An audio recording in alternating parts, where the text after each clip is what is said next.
What's up, guys? Nick Risner, MMA Mad, and today we're talking about Jon Jones versus Dominick Reyes. UFC 247 main event, essentially a matchup between two undefeated fighters, right? Jon Jones, effectively undefeated. Dominick Reyes, actually undefeated, 12-0. But this is nothing new for Jon Jones. Ryan Bader was 12-0 when he faced Jon Jones, right? Rashad Evans, 17-1-1. Alexander Gustafsson, 15-1. Glover Teixeira was on a 25-win streak. Obviously, Daniel Cormier undefeated when he faced him, 15-0. So what's different about Dominick Reyes versus, every other opponent that Jon Jones has faced? A lot of people would point to his reach, right? He's a lengthy fighter. He's a guy who has knockout power and range, I guess. His reach is 77 inches. Now, first of all, Jon Jones has a reach of 84.5 inches, so he still has a pretty significant advantage there. He is the longer guy. He also knows how to use that reach, which is absolutely crucial.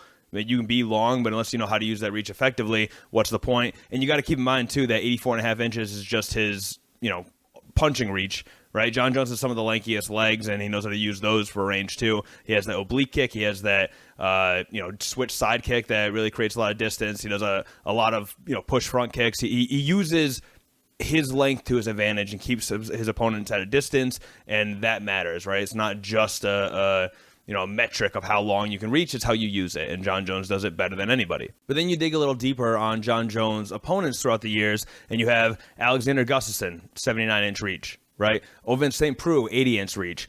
Stephan Bonner had an 80-inch reach, right? So this 77 is not some insurmountable reach. This isn't something Jon Jones hasn't seen before. He's seen elite athleticism. He's seen reach. He's seen knockout power. He's seen all this stuff before. So that old trope of, Jon Jones is, very accomplished, but he's never beaten a guy like me. I'm not buying that. He has beaten guys like Dominick Reyes. And let's take a closer look at Reyes' record, right? He's 12-0, 6-0 in the UFC. That UFC debut was against Joaquin Christensen, first-round knockout, but it came in the midst of a 4-fight losing streak. Then he beat Jeremy Kimball, a submission, but that came in the middle of a 3-3 run. Jared Cannonier is streaking now, but when Dominick Reyes knocked him out, it was his third loss in 4 fights. OSP and Volkan Ozdemir both went the distance. Reyes, of course, did get his hand raised in both of those fights, but OSP was 1-3 at the time. He was going through a bit of a spurt. Volkan Ozdemir, it was the third on a 3-fight losing streak, right, when he knocked him out. Or sorry, not knocked him out, when he went the distance and got the hand raised. And I think the Volkan Ozdemir one was actually a split decision as well. I'd have to go back and watch the fight to see if that was bad judging or if it was, in fact, that close. I don't remember it off the top of my head, but went the distance of both those guys, so clearly didn't dominate either of them. And then, of course, that brings us to Chris Weidman. Now, that was a main event. Weidman is, of course, a former champion, granted at middleweight, which is 20 pounds lighter than the weight class in which he fought Dominick Reyes.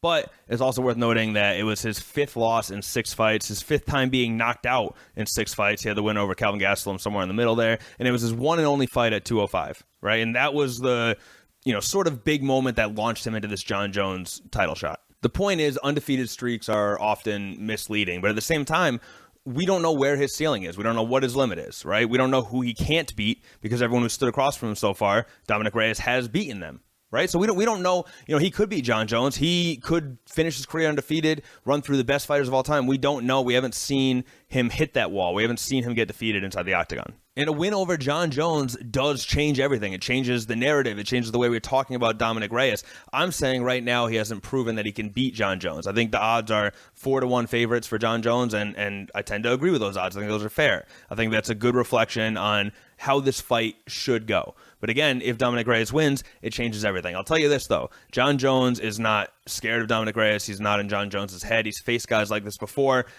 Jon's ready for this fight. I guarantee you he's ready for this fight. That doesn't mean that Dominick Reyes can't win. Doesn't mean that Jon Jones will definitely win. None of that. I'm just saying this narrative of, he's never faced a guy like me, and I think I'm in his head. I'm sensing insecurity. I'm not buying any of that. And I'll say, if Dominick Reyes wins, I'd be absolutely shocked. But it wouldn't be the first time this sport shocked me. And that's why I love this sport. You don't know what's going to happen. Things could end in a single punch. There are upsets all the time. Jon Jones is undefeated now. I know he's not, but he is, obviously, if you look at the record and how he got that one loss, the disqualification. Jon Jones is undefeated in my book. But, of course, he could lose. Of course he could, right? And Dominick Reyes could be the guy who does it. He's describing himself as the one. He could be. I don't know. I didn't expect Chris Weidman to beat Anderson Silva. Now, in that fight, I'll be honest, I was rooting for Chris Weidman. Once again, for people who don't know, I'm not a journalist. I have opinions about this stuff. In this fight, though, Jon Jones versus Dominick Reyes, I don't really have a horse. I don't have a guy I'm rooting for. I'm not particularly favoring one outcome over the other. I don't know what's going to happen, and that's what makes it exciting. But I will say this. Jon Jones should win that fight. He should defeat Dominick Reyes. I just don't know if he actually will. So with that said, when I get fights like this, we are seeing one of the best fighters of all time.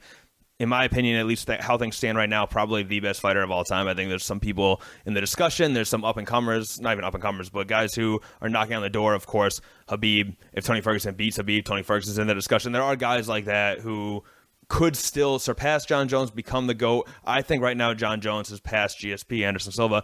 I think he's the greatest fighter of all time as things stand right now, and it's always fun to watch those fights. Now, could he get upset? Could it derail everything? Could Dominick Reyes be on his way to his own journey to being a GOAT? Sure, we haven't seen it yet, but I'm excited for this fight. I'm looking forward to a good fight. I don't want to see someone get smoked. I want to see a good back and forth. Ideally, both guys would elevate their stock. They'd both raise their notoriety and fame and popularity with a fight like this. I think that's very possible, and I'm looking forward to it. So tune in. By the way, I'm doing James Lynch's stream, the Score MMA. Check it out. If you go to my Twitter, at Nick Rizner, NickRizner, you can, first of all, follow me, DM me, any sort of questions, comments, suggestions. I'll be happy to interact with you.